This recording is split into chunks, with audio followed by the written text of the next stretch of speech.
professor of art history at Lafayette College in Pennsylvania, and he does immersive experiences and integrates virtual reality and technology in his teaching to transport students to the sites they study. And he's also the project director of ZeuxisVR, which is immersive art history, and he does 3D scans of real places, and he's going to tell us about how he does these wonderful things. And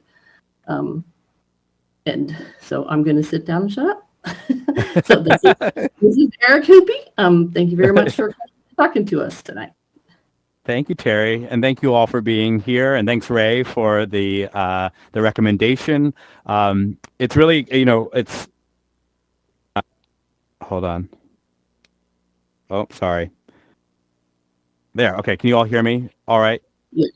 Okay. Good. I accidentally pushed the power button on my headset, which is never a good idea. So I want to do a couple of things this evening, and I want to actually begin with a little bit of a presentation about the type of work that I've been doing, kind of the history and generation of the project, some of the techniques that we use while creating the models that we ultimately host for learning and scholarship.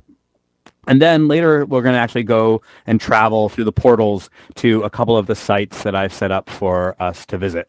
And we can actually have another kind of mini lesson that we can do in one of the sites to kind of emulate the type of learning that the students are doing when visiting these virtual environments. It's very interesting that, we're kind of sitting in a lecture hall right now, which is actually a very comforting place for me as an art historian, because I teach, several days a week in a lecture hall, not too dissimilar to the one that we're virtually occupying right now. And what I'm showing you on the screen is a rather traditional art history classroom, right? You can imagine, and if you've taken art history before, it's a darkened space. You have projected images on the screen. Your professor is there in the front, kind of explicating those different images. And you are stuck, unfortunately, with those 2D images that are projected on the screen there. As an art historian, the problem for me is that I've had really great experiences bringing students abroad and to teach them what we call in situ or on location, where we're looking at art that is meant to be seen in its original environment. So this is art that's not been taken out of its original context and placed into a museum, for instance, but this is art, particularly like fresco painting on walls that are, you have to travel to the place in order to see it. And I always want to try to recreate that experience for my students in the United States, right? Particularly in Eastern Pennsylvania. Unfortunately, I don't have unlimited resources, so we can't all hop on a plane and go to Assisi in Italy and talk about Giotto's amazing frescoes there. So I began thinking about what the next kind of closest equivalent would be, and ultimately settled on immersive technology, and particularly began exploring the space of digital humanities. And I'm showing you on the screen just a couple of studies that have been done about immersive technology, virtual reality, and art history, its application in art history. So there's already a growing body of scholarship around this, and people are beginning to understand the great utility of this technology for conveying some of these spaces. And I became really interested in the application of social technology, social VR applications. So years ago, I began using Mozilla Hubs, and that was kind of my first entry point into social VR, and would host the various sites that we were capturing and creating on that platform. Obviously, as many of you know, Mozilla Hubs was sunset a few years ago, and since then I've been kind of trying to find alternatives. Spatial was one of those alternatives that I used for a very short period of time, and we can talk a little bit about the current platform that I'm using now, which is called MUD, from the MUD Foundation. But all of this led to the generation of this project called ZeuxisVR. The title Zeuxis is probably one that's difficult for people to say, but it actually comes from the very origin story of art history. Zeuxis was this ancient Greek painter who famously made a painting that was so realistic that when it was revealed, birds began flying down and trying to eat the basket of fruit that was painted in the scene. So for me, Zeuxis is kind of the closest equivalent for virtual reality, right? The goal for virtual reality is to create some sort of impression that is similar to what we experience in reality. And here we see some of my students from a few years back capturing some of the spaces that we've created 3D models of. And we will actually visit one of those, actually two of these spaces this evening. The process that we use is one that you might be already familiar with. It's the technique of photogrammetry, a technique that's been well developed for over, more than a decade now. And it just keeps getting better and better. The technology keeps getting better. The software keeps getting better. And also the cameras that you use to capture these spaces continue to get better. But what's really great about photogrammetry, if you're not familiar with it, is it's super easy, relatively, to carry out, right? And what I mean by that is it's non-invasive, so we don't require a ton of equipment when we go into these spaces to photograph them. We don't even require, in our case, we don't use additional extra lighting, which as museums and cultural institutions, they love when you don't use additional lighting. And the technique is fairly simple. You take as many pictures as you possibly can. Yes, there is a technique that we, a kind of a process that we follow when photographing, but all of those photographs are then stitched together. And here you're actually seeing on this point cloud, each icon represents a single photo that was taken of these spaces. Right? The software then ties all these photographs together to create a point cloud, sometimes a denser point cloud, and you're beginning to see the model emerging from this dense web of points. And those are then connected to create a wireframe, kind of a mesh to the surface of the model. And the real, that can be kind of filled in to create a solid model. But the real magic, I think, is when those same images that you've taken are applied, like wrapping paper around the 3D model, to create then a textured model. And the result is a photorealistic duplicate digital duplicate of the space. This is Michelangelo's Magi Chapel, or the new sacristy that he creates in Florence for the Medici family. We'll be looking at another space of the Medici family commissioned slightly earlier than Michelangelo's work. But this was actually the very first space that we completed with Zeuxis. We were given permission. It was right after COVID. It was kind of right in the first lull of COVID, and Italy was just starting to reopen up. And as a result, we convinced the Bargello Museum, who oversees this space, to allow us in. It was already when tourism was relatively low that summer, so they were happy to kind of welcome us in for a couple of days without tourists to photograph. So this is kind of one of the serendipitous moments, I guess you could say, of COVID, was the ability to kind of start a project like this.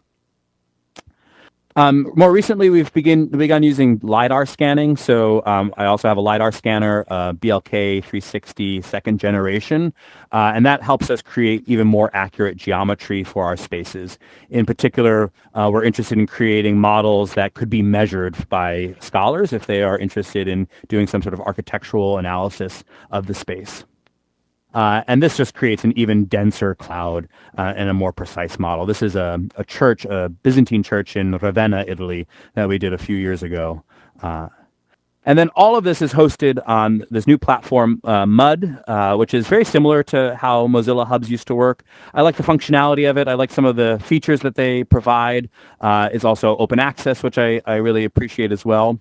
And here you can see the kind of dashboard kind of backend that I'm using.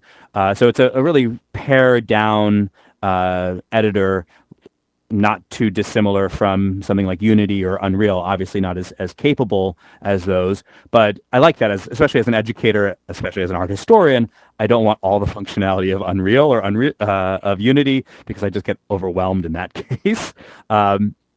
And the great thing is that then it allows us to create these virtual classrooms. And in some cases, I was explaining to Terry before people were joining the talk this evening, that I occasionally embed, for instance, videos about the space that students watch while they're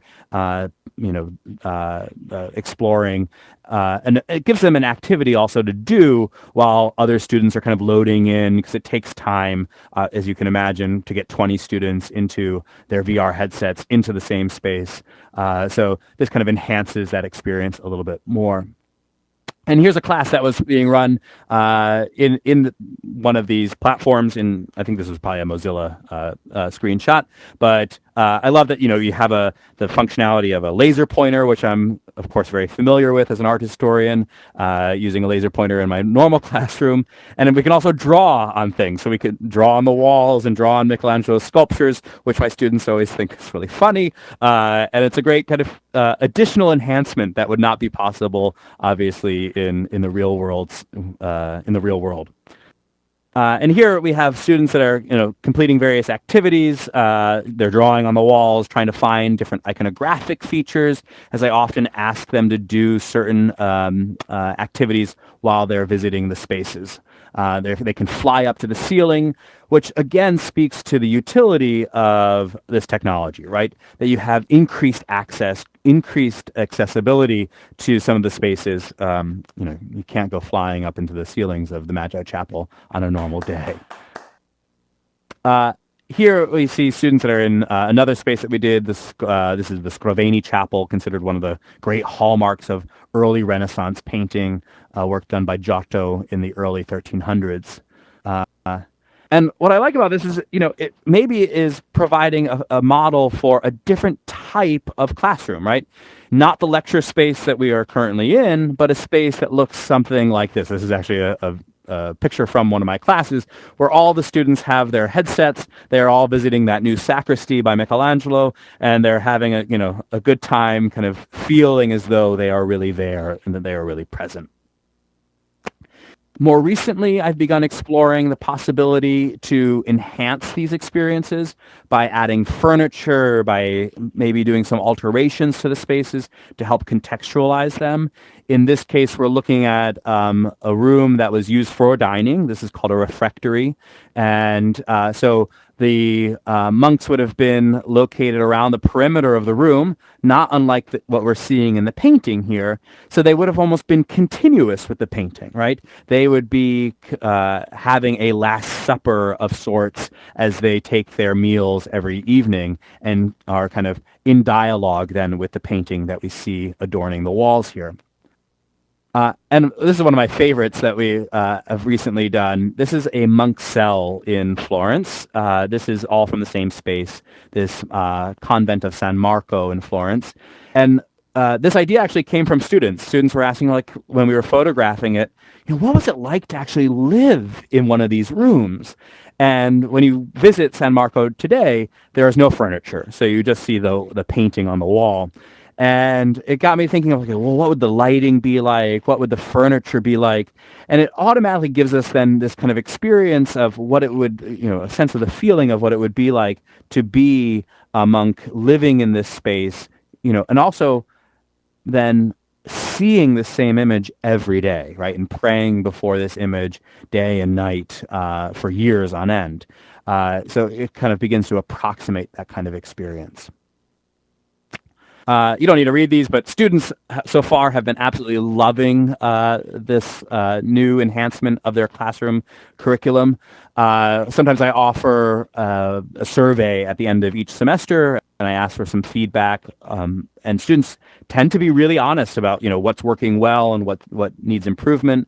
For instance, students were overwhelmed in the very beginning with the technology. So now I offer a week-long kind of introduction to VR where students take out the headsets, they practice with some games and other activities just to get them used to the functionality of the headset so they're not so overwhelmed when we start to have class, right? And I think what's most important about this project is that it is student kind of driven, right? Or maybe I'm the driver, but they're the engine behind it. So it is created by students for students. And here we see some students that are in the various spaces that we've had the great pleasure of photographing and able to create these experiences for other people. And you can always follow our work along. We are on Instagram. We have our website, ZeuxisVR.com. There you can find all of our models, links to our models, links to our rooms as well. So if you want to visit some of these spaces, you can do that through our website. And all of our models, and most of them are also downloadable, are on Sketchfab. So they will remain there as long as I possibly can keep them there. So follow along. Any questions after that kind of initial introduction to the project before we move on? Oh, thank you.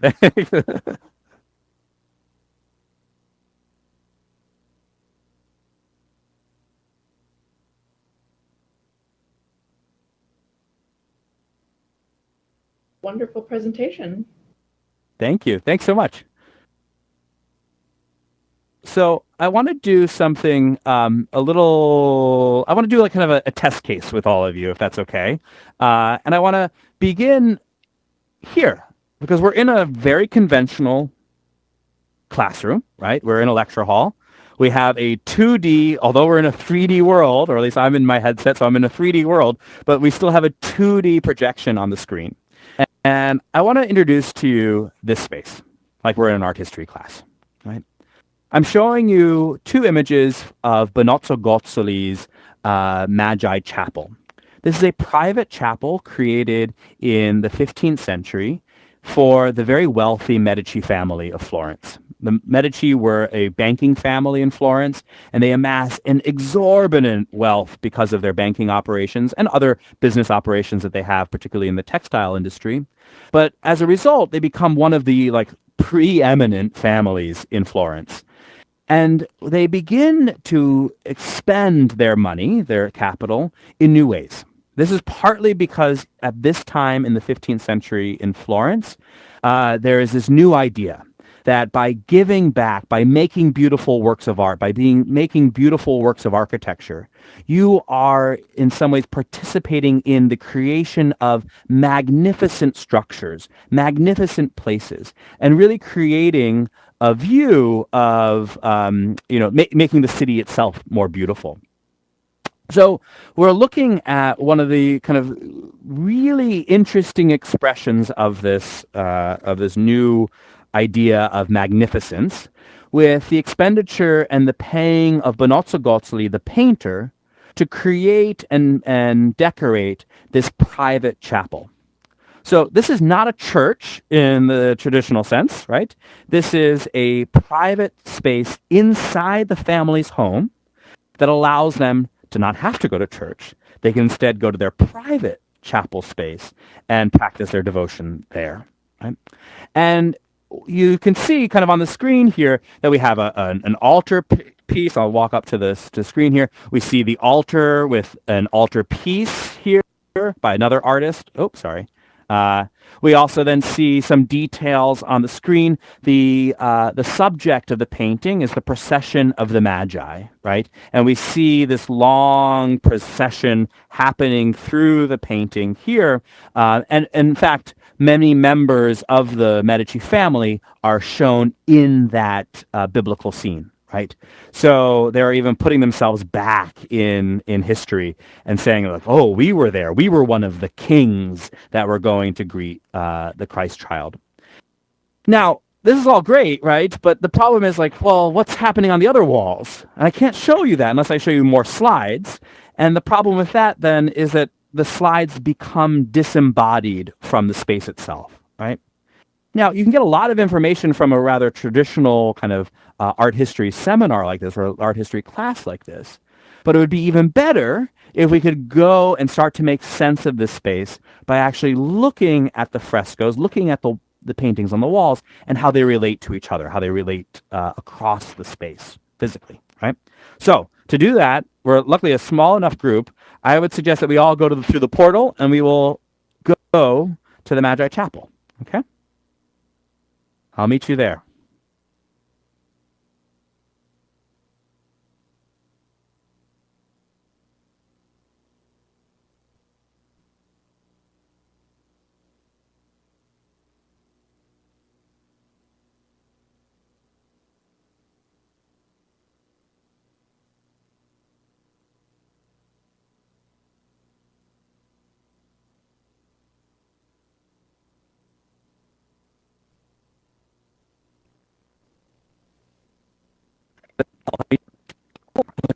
real quick. So we're now Eric. in the Magi Chapel. Yes. Eric, I think you have the Mickey Mouse syndrome. We can't hear you. It's like you're on your headset. Yeah, I'm on my headset. Should I go back and come back? Yeah, you're gonna have to go on your desktop, or at least for audio.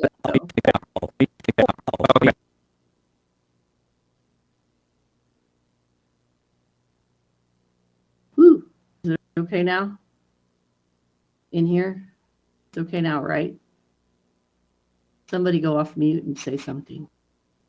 Yeah, thank you. Okay, good. Did that solve it, Terry? Or No, you're No, still bad. okay. Okay. I will give me 1 second. I'm going to go on my computer then. Okay?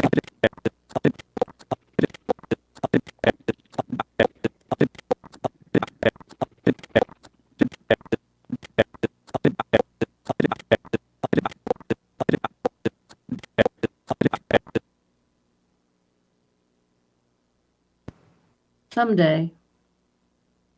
I guess the rest of us are probably on our desktops at this beautiful spot. Yeah, I was eating dinner. Do come back in your headset, because it's amazing. But we all know that if we come in our headset, we won't be able to talk. It is truly, I mean, it's great.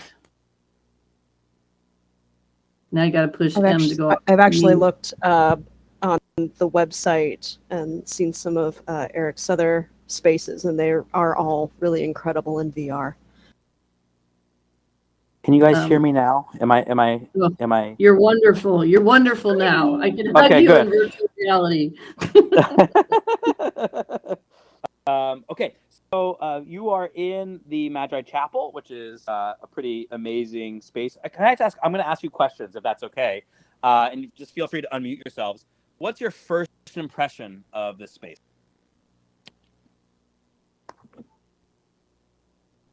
It's really tall. Yeah, good. Really and tall. The ceiling's really high up. Good, and as a result, you emphasize the kind of verticality of the building. How does it feel? What am I trying to get at? It's really tall. What is it not then? It feels a little bit narrow, like we're standing in a hallway. Yeah, good, right? So it is a really kind of intimate space. It is tall, but it's not really wide, right? You kind of feel like you're all kind of crammed in here. In fact, when you visit the space today, I think they only allow 10 or 15 visitors in at a time. So they're constantly pushing people through the space. It's a little smaller than what it was when it was first built. The little jut out that you're seeing here where the door is and the portal is located in the door, that was not original. So originally that that wall was kind of pushed back, so it was a perfect square, the space that we're standing in right now.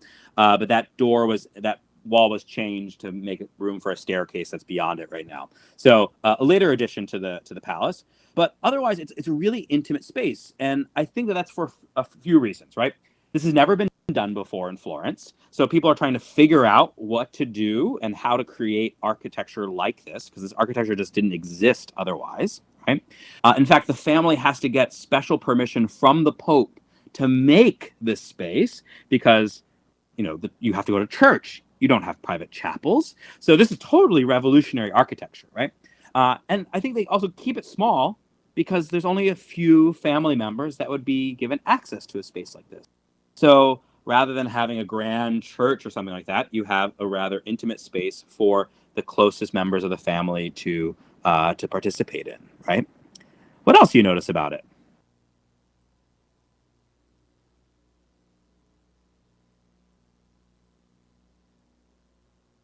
Kind of ridiculously extravagant. Yes, yeah. I like that. That is totally the right answer, right? I mean, this thing is covered in painting, right? ceilings are painted. The walls are obviously painted. The floor is beautifully inlaid with different marbles, not just any marbles, some of the most expensive marbles known to man, including that red stone that you're seeing on the ground. That's porphyry. Porphyry was a stone that was only reserved for royalty, and it actually has its roots from the ancient Roman Empire, where only emperors were allowed to use porphyry stone, right? This is the very stone, porphyry, was the stone that Charlemagne was made the Holy Roman Emperor on. He knelt on a disc of porphyry. So, like, the family is saying something about themselves, right? Quite, I think, blatantly, that they see themselves as kings. And this is appropriate in the sense that nobody else is seeing this. This is only for the family to see. So it's kind of like a message for the family, for the members of the family, of how they have to envision themselves, how they think about themselves, right? This would not be seen vastly by the public. Right? So it's almost like you can get away with more inside your home than you can on a public display in a more public setting like a church. And they are pulling out all the stops, right? Just to have all of this level of decoration is immediately thinking, have dollar signs going off. Someone said that it looks a little crass. Right, it is a little crass, and I think that is actually one of the critiques of the Medici family, right? So the older families of Florence, who are just as wealthy, if not, not quite as wealthy as the Medici, but they're old money, and they would say this would be seen as being like totally crass and just not of good decorum, where the Medici are really seen as nouveau riche, right? So they're building and expressing their money in ways that maybe the old money would seem to be, turn their nose up at a little bit. And just so you know, like how apparent it is, if you come to like a corner like this, and you look down at the wall here, I wish I had a pointer, but you'll see that there are all these little red balls everywhere on gold backgrounds. You will also see that there are these interesting designs. They actually kind of look like rings. There are diamond rings. And in the Renaissance, the diamond was actually inverted. So the point faced up rather than the facet facing down. And this is the heraldic device of Piero de' Medici, the person who's paying for this chapel, right? So we see the Medici balls, we see the Medici rings, we see the Medici, there's feathers also. These are all emblems of the Medici family. And if you look closely, and if we had more time, you see that in the floor as well. They're also all up in the ceiling. So this is like putting your name on everything, right? We have individuals in our own culture that like to put their name on buildings, right? And so this is not something that's kind of been lost on us. So the Medici are doing this as well. Say again. Oh, I just laughed. Yeah. So I always think it's never mind. I'm not gonna. Those nouveau riche jokes can maybe be applied even to today about a space like this. So you're already getting a better sense of what this kind of environment was like by visiting this in VR, right, and exploring it in VR. Now, I would suggest. Do you guys anyone have questions about this space? I'm happy to take questions while we're here. We're going to move on otherwise. I want to say that you're spot on, because when we were looking at the picture on a flat screen, I just thought it was completely different. I thought this was like at the end of a hall, right? And so it is actually at the end of a hall. So out the small doors that are closed there's a small little hallway that leads into then some larger rooms and kind of this larger circuit of rooms that you pass through. So I would have to, I'm not an expert on this room, but I would have to think a little bit about when the chapel is added. I don't think it's part of the original architectural structure of the building when the building is being remodeled by, it isn't, when the building was being remodeled by Piero's father, Cosimo de' Medici. So I think all of your impressions are indicating that this is an afterthought for the building, right? So this is something that Piero, when he takes possession of the family palace, he decides that he's going to put his own stamp on it. So he adds a chapel and finds room, like literally carves out room for it in the palace. I have a question. Can you Yeah. hear me? Yes, I can. Yeah. Oh, hi. Thank you. Thank you. So far, this is a great, wonderful presentation. Thanks. I was wondering, so like you explained, this space is very small, and it was also meant to be for only a few people. How many students do you get in one session? Do you Haha. how many students do you have? Like, do you cram them in there, or do you also like kind of try to replicate that as well and go by small groups? That's a great question. I do small groups, and this is a perfect case study. So in larger spaces, I have the entire class meet, but in this space, I actually have 4 iterations, 4 instances of the same space, and I break the students down into groups of 4, and they visit the space together. And they often have an activity, and then I kind of float between the different rooms together to see, and facilitate conversation there.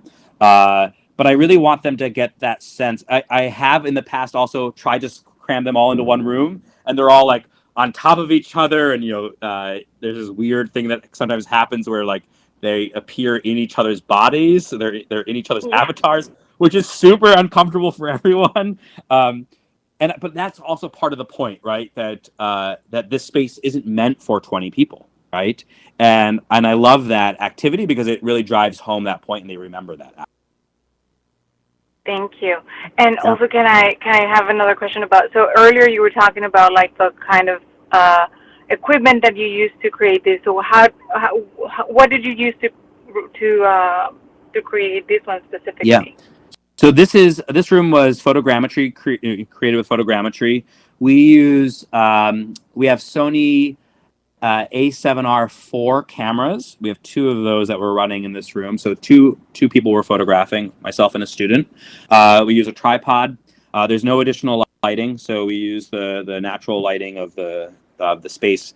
What you're not seeing is that there are these really ugly lights that are in this room, and we deleted them in the model. We took them out. We repaired the floor where they were standing. They were on the benches where some of you were standing. So we try to get the room kind of back to its original appearance as close as possible.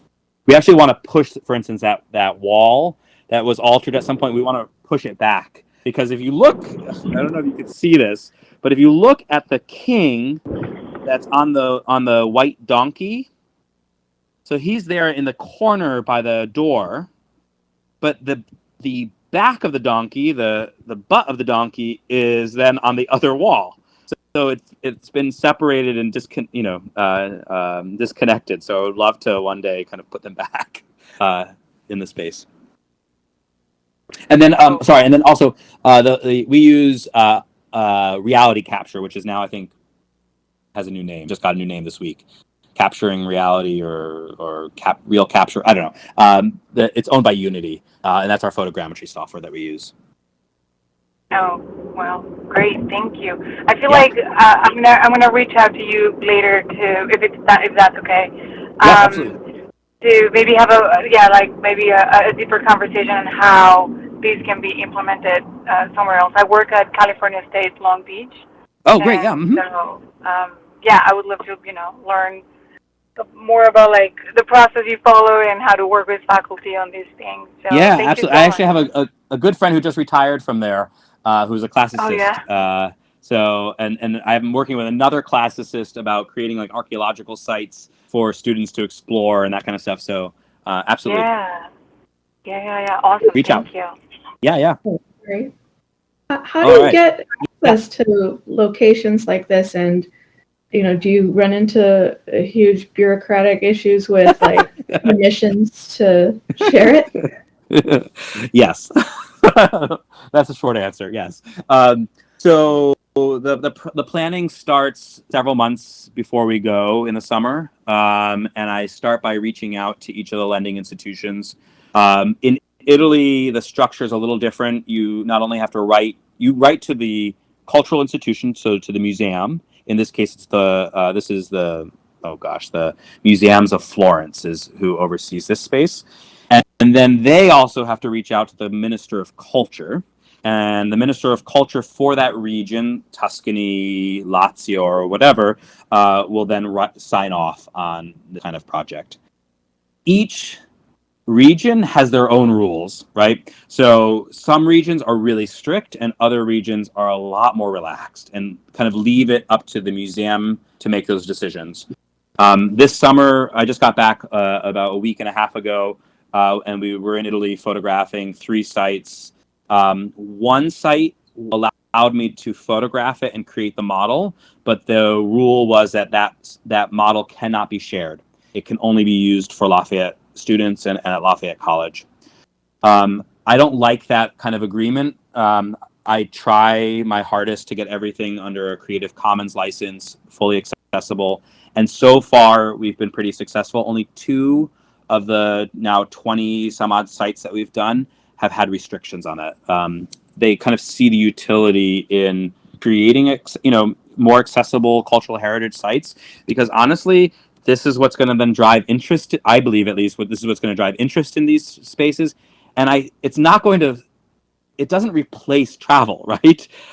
If anything, you have people now traveling to these spaces who know something about them and really want to be there. They're not like in these kind of like tour groups that are just kind of like looking passively at the spaces. I have had students now, I've been doing VR kind of teaching for a couple of years now.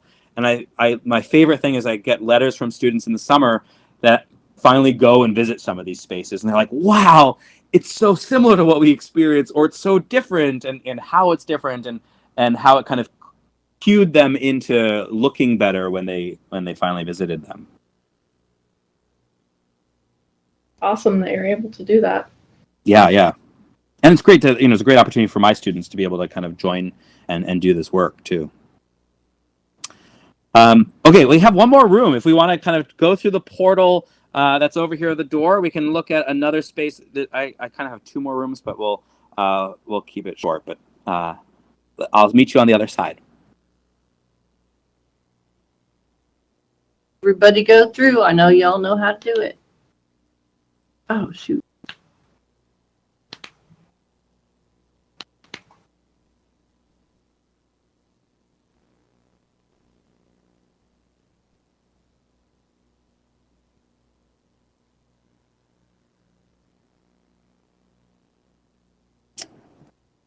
I'll give you a second just to kind of look around and take this all in, because it's a really pretty spectacular space. This is a room that from the very origins of this project, this is a room that I wanted to do. And I finally got access, I think we did this 3 years ago. And it was a total joy to be able to do that. Partly because I think this is like one of the clearest expressions in the Renaissance of an effort to create a virtual world, right? We are in a room where you cannot decipher where the walls really are, where they begin and where they stop. There are no corners to this room. The corners are intentionally blurred, not only in the actual physical architecture, but also in the painting. And when you're standing here, you kind of feel like you are in the center of this calamitous event that's unfolding, which is when the giants are trying to overthrow Mount Olympus. And Mount Olympus is up there on the ceiling. And we see the giants, these really amazing, heroic kind of bodies, colossal bodies, who are being destroyed under the weight of the mountains and rocks that are kind of tumbling down on them. I love this room. This is a room that's in Mantua, Italy, so in kind of northern Italy. And this was for a wealthy family, the Gonzaga family, for their private kind of pleasure villa. They actually have a home in Mantua, and this is about 1.5 miles north of that home. And so you can imagine they have a really amazing palace, but then they just wanted like another palace just so they could kind of enjoy life. And that enjoyment is really emulated then in the paintings themselves, right? It allows for more artistic license from the artist. This painter is a man by the name of Giulio Romano. He was the most gifted, celebrated pupil of Raphael, and he just goes all out trying to paint this. And I'm showing you on the slides here the room as you would see it in a rather conventional art history class. But I want to kind of have a little mini lesson here too, to kind of think about this space and how we can maybe use VR to enhance this space. I'm showing you here a few passages. These passages are from a very early description of the room. This is recounted in the writer Giorgio Vasari's Life of Giulio Romano. This is a biography that he writes about Giulio Romano. And we think that Giorgio Vasari certainly went and visited this space, and he writes in detail about that experience. And, how many fantasies there are. He also then writes a little bit about the idea that this room is kind of deceiving you. Further on, he begins to describe just how marvelous of a space this was, how, your fear, there's the actual fear that you have that the mountains are going to crumble on top of you, right? So there's a really vivid description from the Renaissance about, people's reactions to the space. But in that same description, he also begins describing features that are no longer here. For instance, a fireplace of rustic stones that were roughly hewn. And he tells us that the fireplace in the room, when it was kind of the only source of real light, that when it was burning, kind of it made the appearances of the giants themselves were burning. And we know that this fireplace actually existed because when we look at archival material, like early prints made in the 17th century, or in drawings of the room, you can see that there was originally a fireplace in between those two doors that you're seeing on the opposite wall of the PowerPoint. And if you look closely, unfortunately, the resolution of the actual space is a little is not great. If you're on a PC, you can probably see a little bit better. But if you go to where I'm standing and you look really closely at the wall, you will eventually see that there's a break in the actual plaster. And that physical break corresponds to where the fireplace originally was. Furthermore, Vasari tells us that the floor was different. This is a later addition, this floor. But the floor was originally made of small round stones set on edge, and that the painting on the walls corresponded to the actual physical stones. So you wouldn't be able to tell where the floor stopped and the painted wall began. And there's some kind of evidence of that if you look closely at the corners of the room, see kind of where there's been repainting that's happened. So I began thinking about how we can digitally transform this space, right? This is the room, this is the model that you're standing in right now, right? It's very meta that you're looking at a picture of the room that you're in, that we've created. And I began thinking a little bit about how we can restore this space, right? Digitally restore it. So this is the outline in that break in the plaster of where the original fireplace was that I showed you a little earlier. And this is now a fireplace that's been added. Furthermore, we can illuminate that fireplace and actually have it burning, and being the source of light in the space. Also, the room itself had a different floor. We can take that floor out. We can put a new floor in, and we can put a new texture. And just for the fun of it, this is probably what the floor originally looked like, but unfortunately, at least this is what I think the floor originally looked like. But unfortunately, the painting, we've lost the painted part that would correspond to this floor. So allow me some artistic license to put a different floor in to give this effect even greater weight, which is a floor with rocks that look very similar to the rocks that are painted on the wall. So we have a room that goes from this to a room that looks like this. And better yet, we can actually go and visit this room. So if you want to go follow me to this corner here, go through the portal, and we'll go back to this restored space.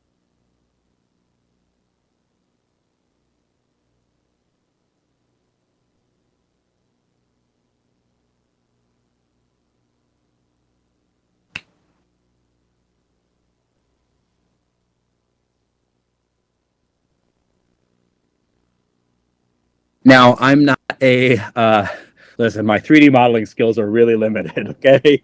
I'm learning Blender slowly.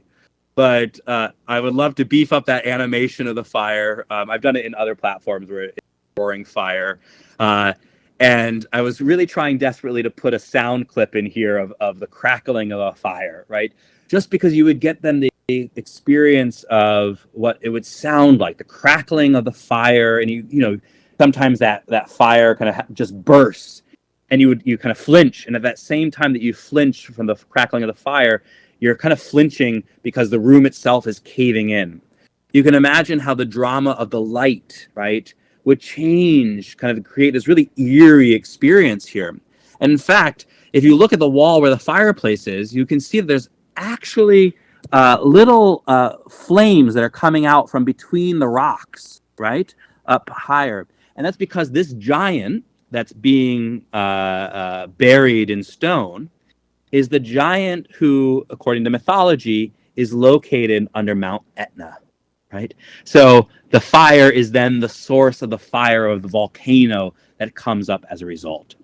And what's even cooler is that opposite of the fireplace, way up in the ceiling, and I wish I had my pointer, my laser pointer, but there is this god who is dressed in green. He's a little corpulent. He has a beard, but he has over his shoulder, he holds a hammer.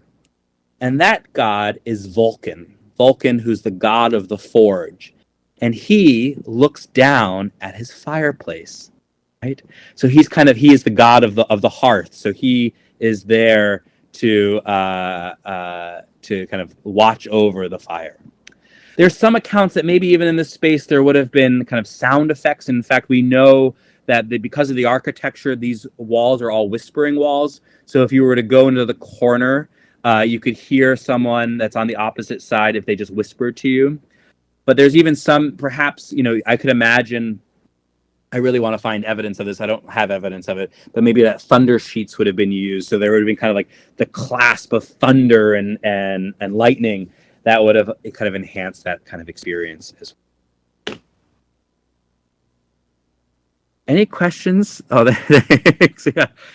I really, this is one of my favorite little pet projects that I've been doing over the last couple of years, trying to think about, you know, not just now recreating spaces, as many of you are pointing out, but also what does this offer? What does this technology offer that's not possible in the real world? That is really the very best question to ask when you're developing in XR. Like, what is the reason to do this digitally? Right. And that's an awesome use case. I love it. Thank you. Thanks so much. You far exceeded any expectations I ever had. This is fantastic, Professor Thanks. Hoopy. Thank you. Oh my goodness. I can't speak. I'm speechless. I mean, that's the whole point, you know. I mean, it's kind of cool, you know, to it's neat when art takes your breath away, right? And that was clearly the whole intention of a room like this. That is exactly what the artist and what the patron who paid for this is after. They want you to be dumbfounded when you walk into it. And when you read Giorgio Vasari's description, he clearly was, right? He was he was trying to find words to describe a space like this, right? And I think that, you know, what's really great is that we now have a technology that allows us to have a similar reaction. I think if I were to show a 2D image of, you know, even the images I was showing you in the other room of, you know, the screenshots of this space, yeah, it was cool, right? But I think it's even cooler when you get to see it, right? It kind of really begins to click and make sense. And you begin to have a reaction to the space that is closer or more akin to the reaction that the artist and the patron wanted you to have. And I think that that's really interesting, that we now are entering into a world where that is possible. I think too, this sort of technology is making travel like to these places a little bit more accessible. Yeah.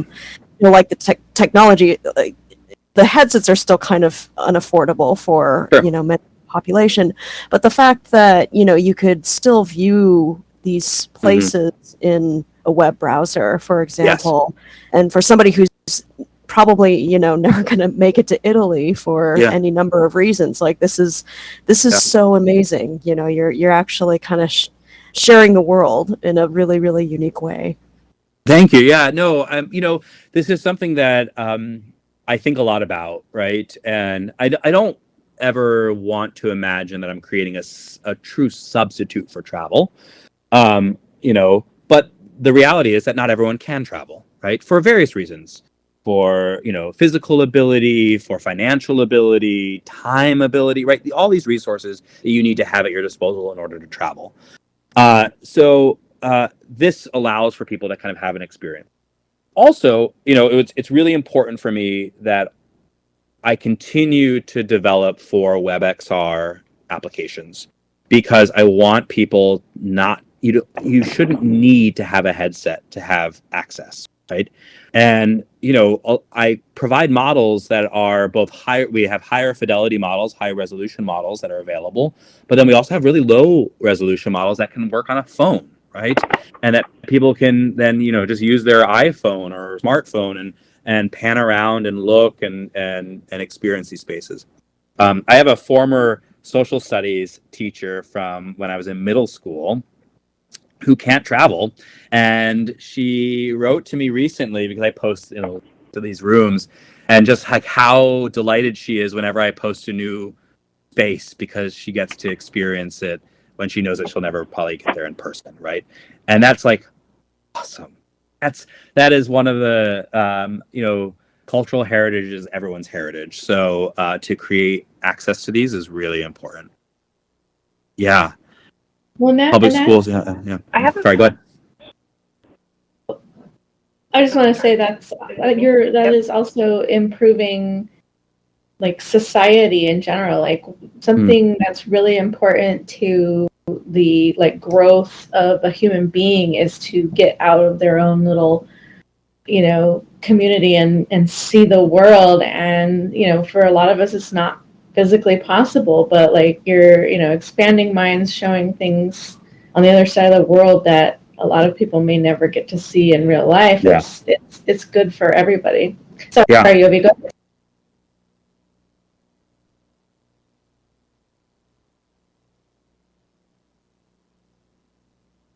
No, it's a great point. So, and the comment, that, we could put VR headsets, yes, a $300 headset is a lot cheaper than a plane ticket to any of these spaces, not to mention then, the housing and food and all that stuff. So, if public libraries have, access to, provide access to headsets and things, that would be amazing to see that in the future.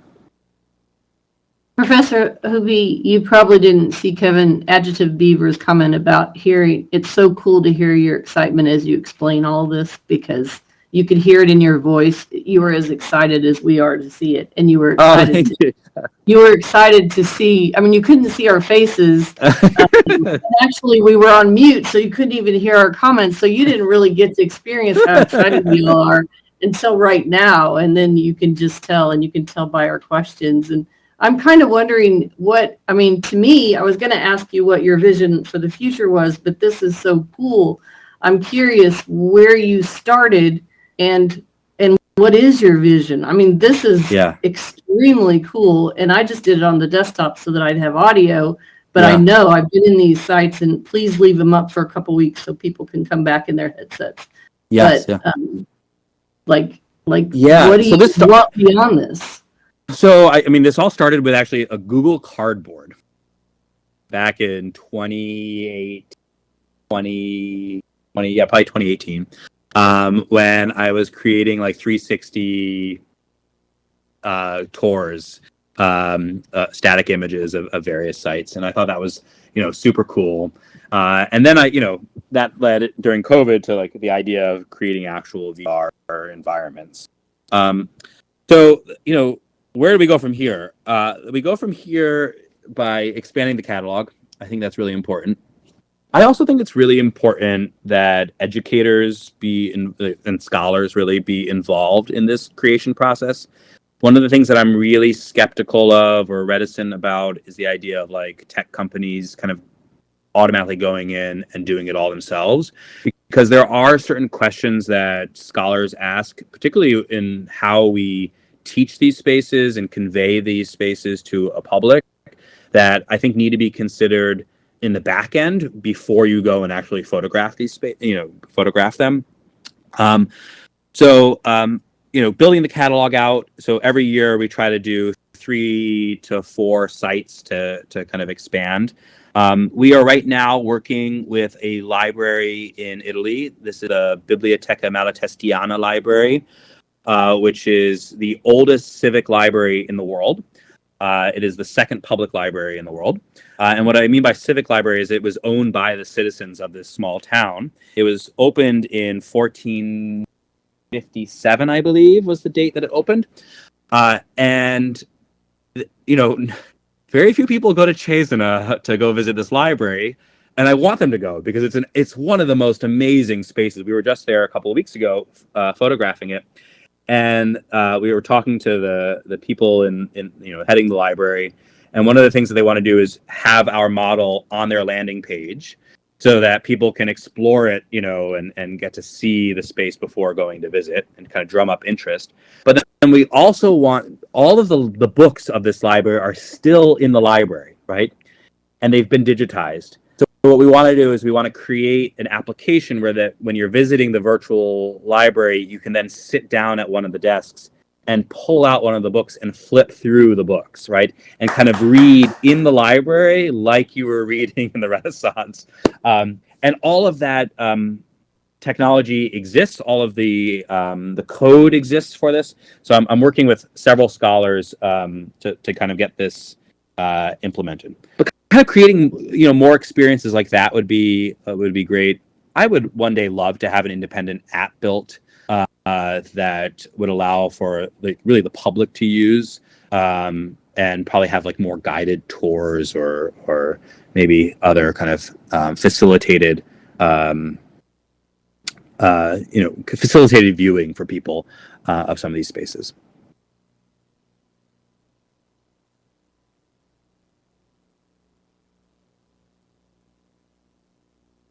Any other questions? I know you guys have questions.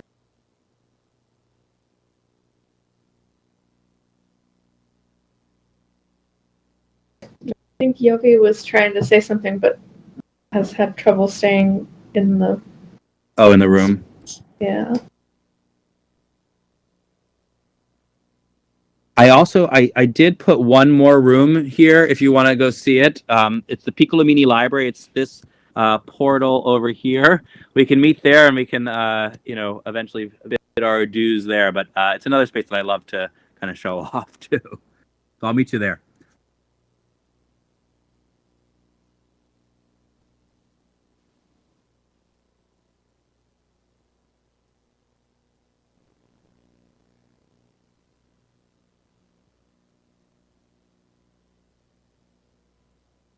So this is I've been on the library kick, I guess. I love libraries. So this is a library that's adjacent to a church in Siena, the main Duomo, the main cathedral of Siena. This is the Piccolomini Library. So the wealthy Piccolomini family from Siena, who eventually become Pope, they commission this great little space to house the books that were not only part of their private collection. Today it houses these large texts, which these are antiphons, which would be used for the clergy to sing. That's why they're so big. So you can see them from a great distance. So they house those books. But this would have been filled with books in the Renaissance, and has really great paintings by the artist Pinturicchio about the really great deeds that Piccolomini did in his life. So all about aggrandizing oneself, right? That we see here. This was a space that we did 3 years ago, the same year actually that we did the Sala dei Giganti, the room that we were just in. This was another one that we had access to as well.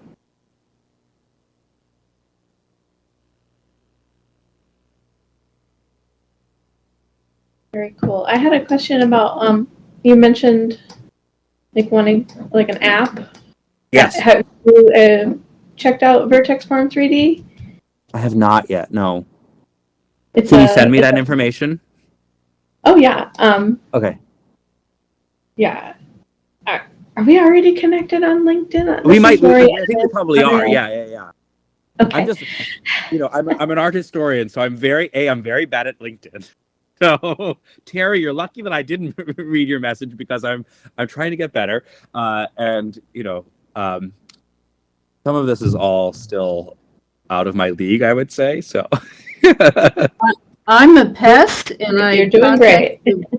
I contact you multiple different sources. So if you don't answer my LinkedIn, I hunt you down in other ways. And Ray had told me that she already asked you, so that made it even easier. Yeah. But you responded in 5 days, which is very quick. That's pretty good. That's pretty good for me, actually. Yeah. Yeah, because you and I can tell LinkedIn tells you if people use it very much, so that kind of gives you an idea too. And everybody, he makes him he out his contact is on the invite for this, and he's very reachable, but he's also very busy.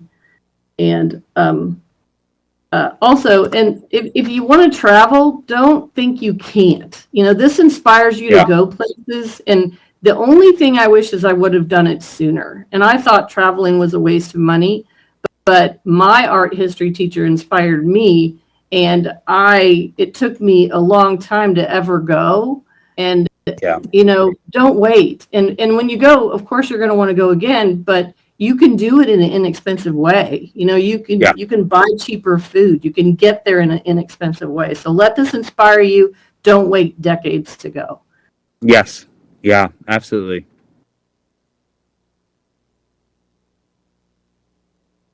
Oh, that's great. Oh, this is great. I love learning new things and all these things all these platforms that I never knew about. I mean, I had no idea what Blender was for a very long time. So Yay, another Blender nerd here. Blender's amazing. Blender is great. And I love that it's free. I think that's really important. We thought about going like ZBrush or one of the, another, subscription-based one, and I've doubled down on Blender because it's really important to keep open access stuff alive. Awesome. I wish more businesses would go with their model. Yes. Yeah. No. Exactly. Yeah. As a photogrammetry nerd, I worked for a few years at a 3D printing shop where we had LiDAR scanners, hand scanners. I also have found that just using a simple phone is quite adequate. Yeah. Especially modern phone cameras for photogrammetry.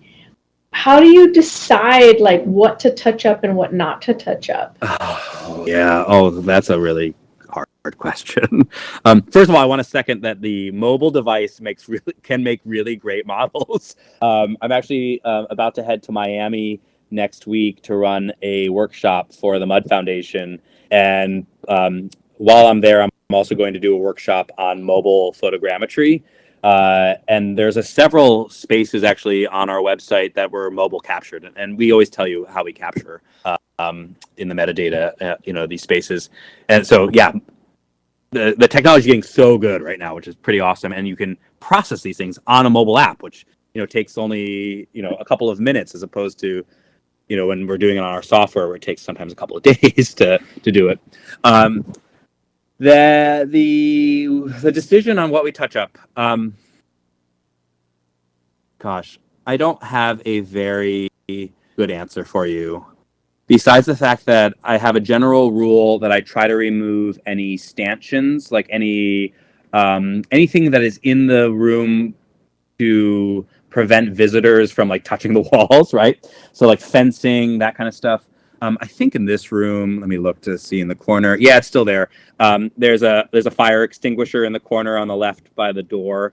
I think I will eventually remove that fire extinguisher because I think it's hideous. The floor is all new. It is the tile is actually someone from ArtStation. I found that they created a texture of this actual tile that's from the room. But I use that to create a lower poly version of the floor. So like I do make decisions like that. I often rip out floors. I might even rip out sections of walls to try to save some of the geometry and some of the texture mapping, and bring it down to like a 1K texture on the floor, because it's nice, but nobody's going to really be paying attention to the floor. They should be paying walls. And I'm starting to work with some students now who actually have some background in 3D modeling to help retypologize and just kind of improve the quality of the models so they run more efficiently on WebXR platforms. The biggest challenge for me is textures. That is the challenge that I will like lose sleep over all the time, because how do we get as faithful textures as humanly possible that we're not losing some of the resolution so you can see the details of the paintings. And I don't know, one day I will talk to a professional who knows about this, because right now, I mean, I don't even want to tell you what my technique is, but I've developed these kinds of workarounds to try to compress things and make the file smaller and so forth. That's what professionals do. Yeah, good. And Professor Hoopy, you did a great job on your PowerPoints because they worked, and in spatial, a lot of times they don't. So I think that's good. You shrunk them and made them work in here, and that was great. I know PowerPoint well. But you had to make it little enough that it worked in here. And yeah, and in it was 7 megabytes, so that was pretty good. That was impressive. Well, thank you, everyone. I'll hang out for a few more minutes if people have questions, but otherwise, Carrie, I just want to thank you again for the invitation, and for all of you for having so many amazing questions and getting my mind going and getting me excited about this work. We're about to start the model build from this summer, so it's always exciting, getting all these ideas in place before we start sitting down at the computer and trying to hatch out some new models. So the way you took us through here, had you done that before? No. So that was excellent. I mean, obviously you teach in front of the class, but to have the PowerPoint to show it to us and then to let us walk into it, that was just... I've done a PowerPoint before in a space, just like for like better details of detail shots of things. But I like the whole portal thing where you can kind of tell us I don't know, go around to different places and teleport. I'm the only one that knew you had that room, so it was taking all of myself control, not to say, can we go to the room? But I didn't. I thought you were gonna, because when we were practicing, he just put it on top of the room we were in instead of going to it. Like, this way worked a lot better. Good job. Good, thanks. Thank you so much for your time, and thank you everybody for coming and asking questions. And thank you. Yeah, and reach out. LinkedIn. I will be on LinkedIn. Also, at Prof Hoopy is my Instagram handle, and I'm on that a lot too. So spell that for him. It's I'll put it in the chat too. It's at PROF and HUPE. My and that's also my Sketchfab name. Yeah, all the socials. Great. Thank you. This was a lot of fun. It was great to reconnect again and see some. Yeah, thanks, Ray. Oh, then thanks also for the suggestion. So I really appreciate it. Yeah, no worries. I do have to get going. I've got another meeting at 6:30. So, but it was great to see you. Good to see you. Thanks, everyone. Yeah. And all our XR meetup people will be here the same time next month, the last Wednesday of the month, 5 p.m. Pacific and 8 p.m. Eastern. See y'all Awesome. then. Thank you.